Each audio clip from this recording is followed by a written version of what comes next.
All right, everyone. Ready to dive into another city adventure. Sounds fun. Where are we headed? This time, we're about to unlock the secrets of Melbourne.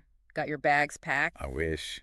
But hey, I can bring the insider tips at least. Exactly. We're talking about those must-do, can't-miss spots that'll make this trip legendary. So, where should our listeners kick things off when they touch down in Melbourne? Well, if they're anything like me, they'll want to start with a dose of tranquility. Okay, I see where you're going with this. Straight to the spa.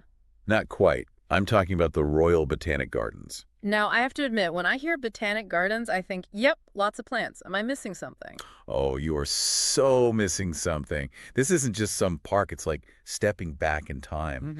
We're talking over 8,500 species of plants. Some of these bad boys have been around since the dinosaurs, can you imagine? Okay, that's officially beyond lots of plants. Ancient giants, huh?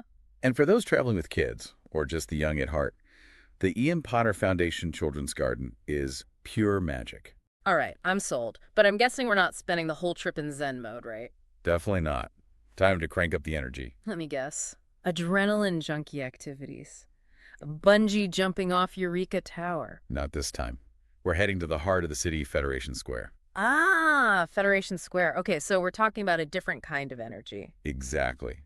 This place is buzzing. Art, history, food, all mashed up into one awesome experience. Think museums like the Melbourne Museum or the Australian Centre for the Moving Image. Wait, hold on, back up. For our history buffs out there, what can they expect at these museums? Oh, you name it.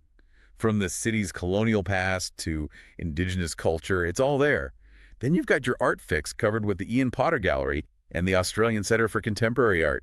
Performances, installations, you name it. Now that is a lot to take in. I'm already exhausted just thinking about it. And just when your feet start begging for mercy, you can grab a bite at one of the many cafes or restaurants in the square. Food and deep people watching. Now you're speaking my language.